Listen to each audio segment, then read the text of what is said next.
നമസ്കാരം. ഇന്ന് പരിചയപ്പെടുത്താൻ ഉദ്ദേശിക്കുന്നത് നമ്മുടെ നാട്ടിൽ സുലഭമായിട്ടുള്ള പ്ലാവിൻ തടികളെ പറ്റിയിട്ടാണ്. പ്ലാവ് എന്ന് പറഞ്ഞാൽ എത്ര തരം ഉണ്ടെന്നറിയോ? പ്ലാവ് ഒരു തരം, നമ്മൾ കാണുന്ന പ്ലാവിനെ തന്നെ അതിൽ വരിക്കപ്ലാവ് എന്ന് പറഞ്ഞൊരു പ്ലാവുണ്ട്, പിന്നെ വെള്ളാരം പ്ലാവുണ്ട്. ഇത് രണ്ടും വളരെ വ്യത്യസ്തമാണ് രണ്ടും. വരിക്കപ്ലാവിൻ്റെ കളറ് എന്ന് പറഞ്ഞാൽ നല്ല റെഡിഷ് കളറാണ്. എന്താ പറയുക, ഈ ഒരു സ്വർണ്ണ നിറം, ഡാർക്കായിട്ടുള്ള സ്വർണ്ണ നിറം തന്നെ പറയാം, മഞ്ഞ കലർന്ന സ്വർണ്ണ നിറം, അതാണ് വരിക്കപ്ലാവ്. അതേ സമയത്ത് മറ്റേ വെള്ളാരം പ്ലാവ് വെറും ലൈറ്റ് കളറാണ്.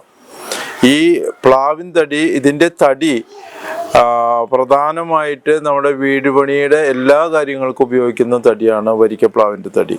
ഇതിൻ്റെ വെള്ള തീരെ ഉപയോഗിക്കാൻ പറ്റില്ല. ഒരുവിധം പ്രായമായിട്ടില്ലെങ്കിൽ ഈ തടിയുടെ ഉരുപ്പടികൾ വളയും, ചുരുങ്ങും, അങ്ങനെ പല പ്രശ്നങ്ങളുണ്ട്. അപ്പോൾ പ്രായമായിട്ടുള്ള ഒരു 60 ഇഞ്ചിന് മേലെ ഒക്കെ വണ്ണം വരുന്ന തടിയാണ് നമ്മൾ ഈ ആവശ്യങ്ങൾക്ക് ഉപയോഗിക്കുക. വീടിൻ്റെ കട്ട്ള, ജനൽ, വാതിൽ, അതേപോലെ ഫർണിച്ചറുകൾ, അതുപോലെ മുൻപുണ്ടായിരുന്ന വീടുകളിലെ തട്ട്, അതായത് സീലിങ്ങിന് എല്ലാം പ്ലാവ് ഉപയോഗിക്കും. നല്ല മിനുസമുള്ള തടിയാണ്. ഉരുപ്പടികൾ ഒരു കാലത്തും കേടുവരില്ല. വെള്ളയില്ലാതെ പണിത ഒരുപാട് കാലം നീണ്ടു നിൽക്കുന്ന മരമാണ് പ്ലാവ്. മുൻകാലങ്ങളിൽ നമുക്ക് എല്ലാ വീടുകളും, ഒരു കാലഘട്ടം വരെ എല്ലാ വീടുകളിലും നമ്മൾ ഉപയോഗിച്ചിരുന്ന മരം പ്ലാവാണ്. ഇപ്പോൾ പ്ലാവിന് ഏറ്റവും കൂടുതൽ ഡിമാൻഡ് മലപ്പുറം ജില്ല തൊട്ട് വടക്കോട്ട് നല്ല ഡിമാൻഡാണ് ഇപ്പോഴും. അവിടെ നിന്ന് ഇങ്ങോട്ടാണ് പ്ലാവൊക്കെ കുറച്ച് ഉപയോഗം കുറഞ്ഞത്.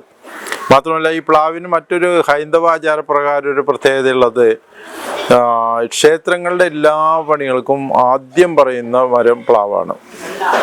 പ്ലാവിൻ്റെ തടി വരിക്കപ്ലാവ് തന്നെ വേണം, നിർബന്ധമാണ്. അപ്പോൾ അതിന് ഉദാഹരണത്തിന് പറയാം, ദേവൻ്റെ ബിംബം ഉണ്ടാക്കാനായിട്ട് പ്ലാവ് ഉപയോഗിക്കും.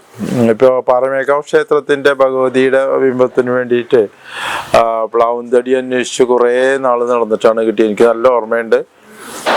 ഞാനും അന്വേഷിച്ചിരുന്നു, എന്നോട് പറഞ്ഞിട്ട് ഞാനും തടിക്ക് വേണ്ടി ആ പ്രത്യേക അളവിലുള്ള തടി കിട്ടാൻ അന്വേഷിച്ചിരുന്നു. അപ്പോൾ അതുപോലെ തന്നെ ഹൈന്ദവാചാരപ്രകാരം നടത്തുന്ന ഹോമങ്ങളൊക്കെ ഉണ്ടല്ലോ, അതിനൊക്കെ ഉപയോഗിക്കുന്ന വിറക് വരിക്കപ്ലാവിൻ്റെ വിറകാണ്. അപ്പോൾ ഹൈന്ദവാചാരത്തിൽ തന്നെ നമ്മുടെ മുൻകാലങ്ങളിൽ മുതൽ എല്ലാ കാര്യങ്ങളിലും വളരെ പ്രാധാന്യം അർഹിക്കുന്ന ഒരു മരമാണ് പ്ലാവ്. അതേസമയത്ത് പ്ലാവ് എന്ന പേരിൽ പറയുന്ന മറ്റു ചില മരങ്ങളെ നമുക്കറിയാം. അതായത് അയിനിപ്ലാവ് എന്ന് പറയും. അയിനിപ്ലാവ് എന്ന് പറഞ്ഞാൽ ഫോറസ്റ്റിൽ ആഞ്ഞലി എന്ന് പറയുന്ന മരമാണ്. അതുമിലും പ്ലാവിലുണ്ടാകുന്ന പോലെയുള്ള ചക്ക ഉണ്ടാവും, പക്ഷെ അത് ചക്ക വളരെ ചെറിയതാണ്. നമ്മുടെ സാധാരണ നാട്ടിലെ പ്ലാവിൽ വലിയ ചക്കയാണ്. ഭക്ഷണത്തിന് നമ്മൾ ഭക്ഷ്യയോഗ്യമായിട്ടുള്ള സാധനമാണ്, കറി വയ്ക്കാനൊക്കെ ഉപയോഗിക്കും. അതേപോലെ തന്നെ മറ്റൊരു പ്ലാവ് നിങ്ങൾക്കൊക്കെ അറിയുന്നതാണ് കടപ്ലാവ്. അതിൻ്റെ തടി ഒന്നിനും ഉപയോഗിക്കാൻ പറ്റില്ല, വിറക് മാത്രമേ പറ്റുള്ളൂ. അതിൻ്റെ ചക്ക നമ്മൾ കറിക്ക് ഉപയോഗിക്കുന്നതാണ്.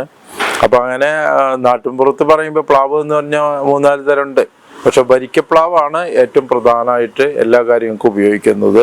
ഒരു കംപ്ലൈൻറ്റും വരില്ല. വർഷങ്ങളായിട്ട് എൻ്റെ വീട് ഇത്രയും വർഷങ്ങളായിട്ട് അച്ഛനുള്ള കാലത്ത് ഒക്കെ പണിതയിൽ പ്രധാന ഭാഗത്തൊക്കെ പ്ലാവാണ് ഉപയോഗിച്ചേക്കണേ.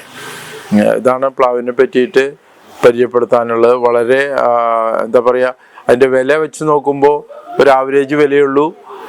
പക്ഷെ അയിനി പ്ലാവിനേക്കാളും അല്പം വില കൂടും പ്ലാവൻ തടികൾക്ക്. ഇതാണ് പ്ലാവിനെ പറ്റിയിട്ട് പറയാനുള്ളത്.